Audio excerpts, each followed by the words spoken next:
Welcome everybody. This is Miss Peachy from your WCA physical science class. What we're doing today is physical science.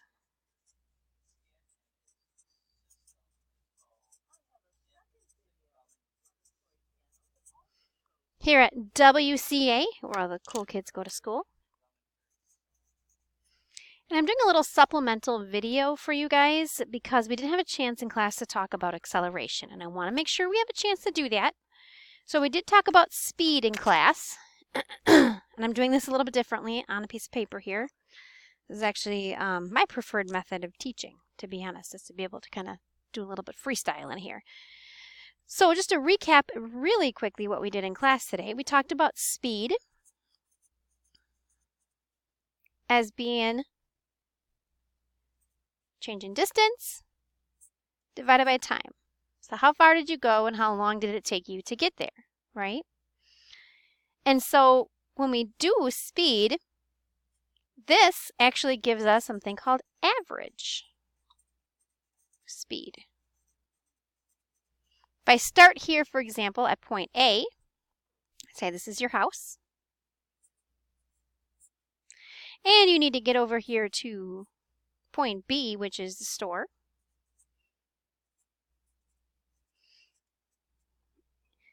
And you need to travel that distance.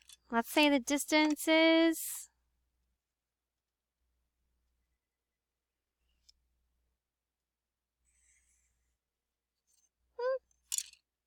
I'm going to go with 5 kilometers. 5 kilometers. Okay? It takes you about half an hour to get there. So we're going to put down 0.5 hours is the time. And you just decided to ride your bike. You really want to get yourself some Cheetos. You just got this big craving for them. You know, right now it's January, so it's a little bit risky to ride your bike, but hey, it's Wisconsin. We're hardcore. You got to do what you got to do. You're wearing your little stocking cap. Make sure you put on a nice warm coat, right? Got your boots, and you're pretty much just wearing a snowsuit. Let's be real. So it's going to take you a while to get to the store. So to figure out your average speed, you take 5 kilometers. Okay, so 5 kilometers in 0.5 hours. You take 5 divided by 0.5. That is 10 kilometers per hour. 10 kilometers per hour, right? That's how fast on average you were riding your bike to get to the store. Does that mean you were going 10 kilometers per hour at every moment along your journey? Absolutely not. You know, you had to slow down when you hit that snowdrift, and you kind of slid along the ice for a little bit, which sped you up, but you, on average, were managed 10 kilometers per hour for your trip. Now, the other thing we talked about today was velocity, and how velocity is speed plus direction. Right? So when we're talking about velocity is what we call a vector.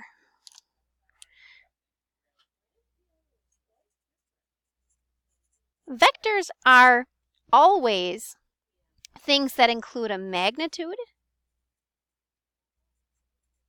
So you have the speed, that's the magnitude, and the direction. Okay? And these are really important. Sometimes this magnitude is not going to be enough information. Say you are golfing. Let's say you're just a really good golfer. This would not be me, but you know, I do golf. That's the tee box. Here's your ball. I don't know. My ball's black for some reason. It's an odd golf ball. And I'm going to use my little golf club here, right? Gonna hit the ball. I want to get it over here to the green, which oddly enough I made not green. I want to get it in the hole. Here's the flag. It's a pretty straight shot. So that's not too bad.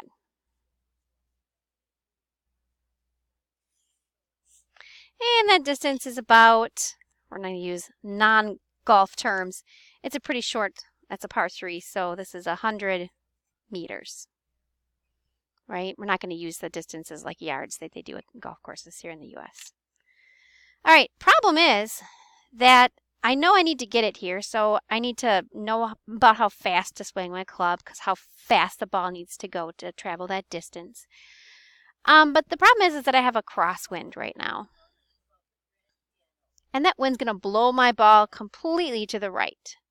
So I better alter my swing and make sure I'm aiming in that direction to kind of take into consideration that crosswind.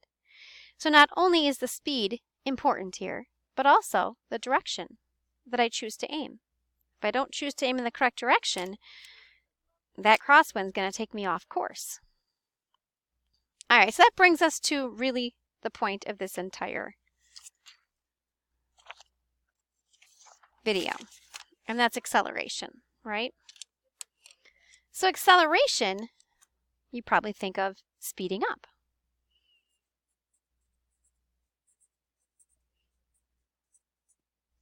So we don't use terms like deceleration. What we actually use with acceleration is you can have a positive or you can have negative acceleration. Or you could really have a situation where it's not accelerating at all, but you don't have accelerating and decelerating.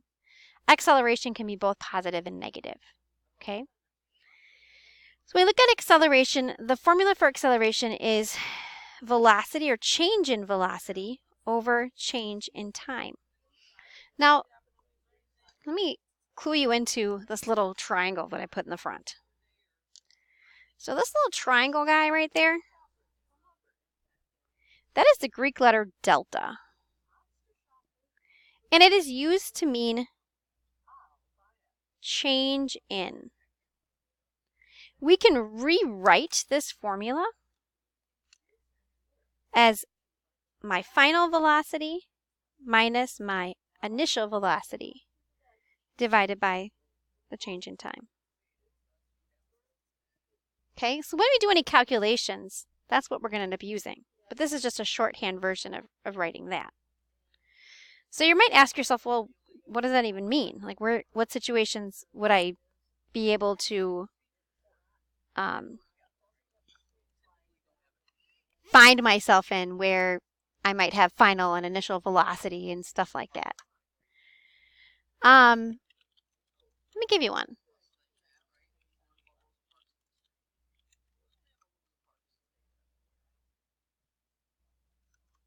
Okay, so let's say I'm in a car.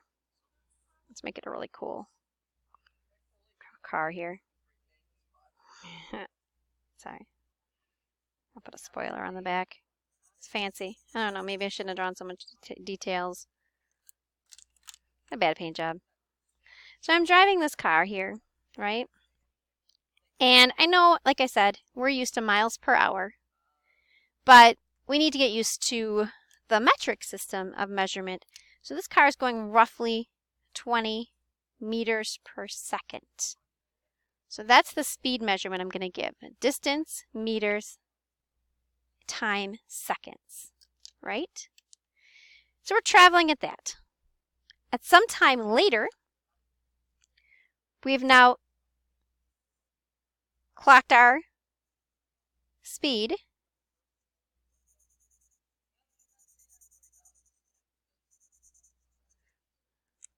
Pretty ugly car.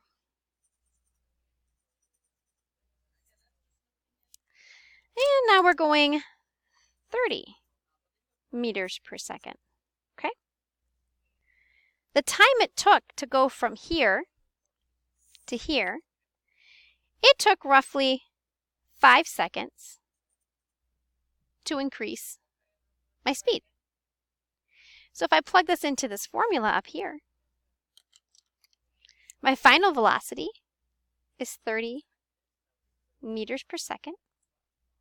My initial velocity was 20 meters per second. The time change, 5 seconds. Okay, we do the top part first. 30 minus 20 is 10. Divide it by the bottom, and we end up with 2, right? What I don't want you guys to ignore, however, is the units. We have meters per second on top, seconds on the bottom. We can write that as meters per second per second. Another way of writing this, which is the same thing mathematically, is to say meters per second squared. They are the same thing. This tends to be the norm, but I like this one better. Okay? Meters per second or meters per second squared. So units for acceleration will be meters per second squared. Units for velocity here, they can be different. Kilometers per hour is one of them, but generally we're going to be keeping our units the same. We'll be doing meters per second for velocity. All right? Now, one of the things I want you to know here, to think about, is what acceleration really truly is. And I want to give you an example of an object that is falling. Okay? If I go up on a tall building, and please don't do this because you could get in so much trouble and you could hurt somebody. But let's just say you are on a tall building. And I'm going to drop just a coin from the top of that building. Something small. And we're ignoring air resistance here, okay? There's no air resistance. This is a situation where we don't have to worry about the air resistance. Yeah, let's go up a little bit so you can kind of better see the whole thing. All right. If I were to measure the velocity of the coin, the second before it's released, it has a velocity of 0, right? After 1 second in fall, at this point, time equals 1 second. Its velocity is going to be roughly 10 meters per second. Okay? At time equals 2 seconds, its velocity is going to be about 20 meters per second. At time equals 3 seconds,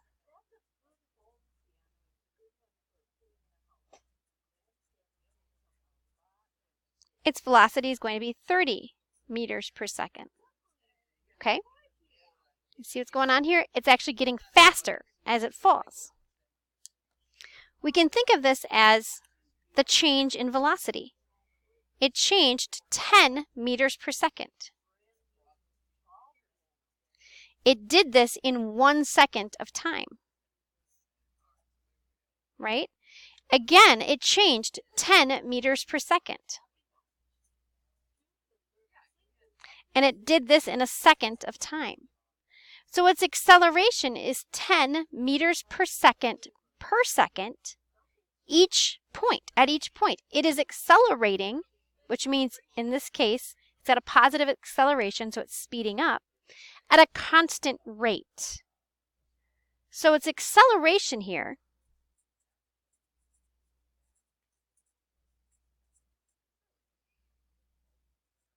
in this example, right, is constant. Because even though its speed is continuously going up, it's going up by the same amount, right? If it was continuing with constant acceleration, the next speed, what do you think it would be? Pause it. It would be 40, right? And then if it continued accelerating at the same rate after another second went by, it would be 50. So constant acceleration means that the speed change is going up by the same amount each time. Okay, so constant acceleration doesn't mean it's changing or it's keeping the same speed. It just means that the change in speed is constant. All right.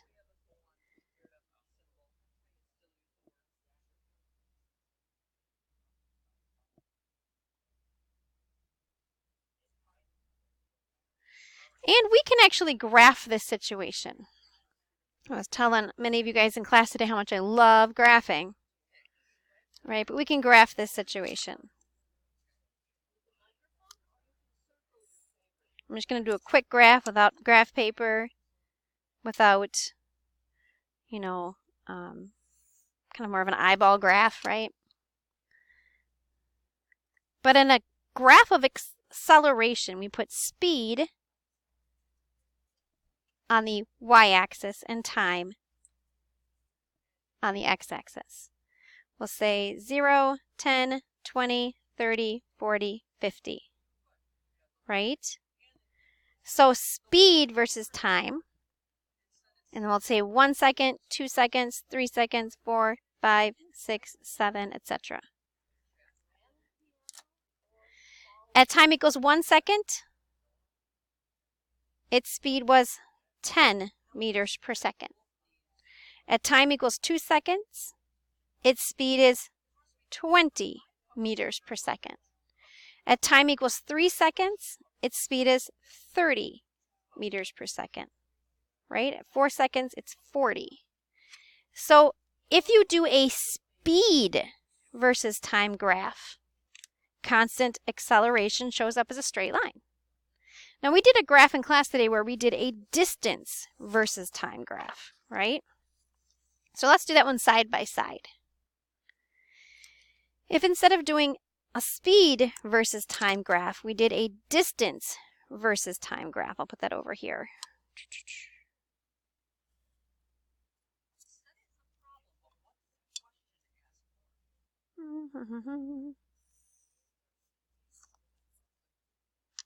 Okay.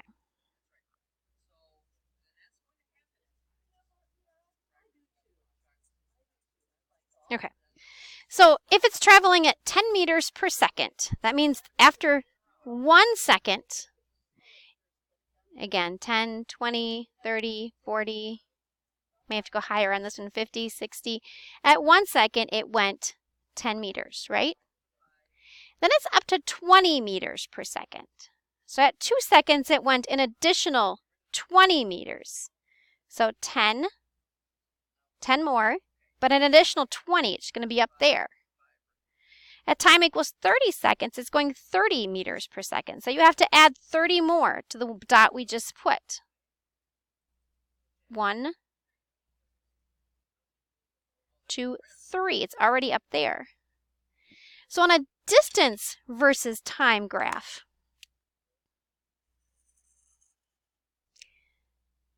acceleration is going to show up as a curve like that. It's not a straight line. It's actually curving in this situation. This is acceleration. Okay, it's showing that it's accelerating. The slope at any one point here is going to show us the speed. So our slope at this point here, that's our slope, right? At this point here, that's our slope. So our slope is changing depending on where we are along there. The slope is getting steeper and steeper and steeper because our speed is going higher and higher and higher. Okay, so on a distance versus time graph, acceleration is a curve. On a speed versus time graph, constant acceleration is a straight line. All right, so hopefully that kind of sums it up for you guys. Remember, acceleration is final velocity minus initial velocity divided by time. If you're slowing down, this number becomes negative. That's how you get that negative acceleration, right? If my final velocity is 0, if I'm coming to a stop and I started off at 30 meters per second, that's a negative number. So we end up with a negative acceleration. This is change in velocity over time. It is also considered to be a vector because we have velocity as part of it. Whereas speed is change in distance over time. Meters per second, meters per second. And you see that right in the equation itself, right? Meters per second, otherwise known as meters per second squared. Hopefully that helped you guys out with some acceleration today. As always, if you have any questions or concerns or would like to meet for additional help, please feel free to give me a call at extension 2204, or you can send me a webmail message. Have a fabulous day, everybody.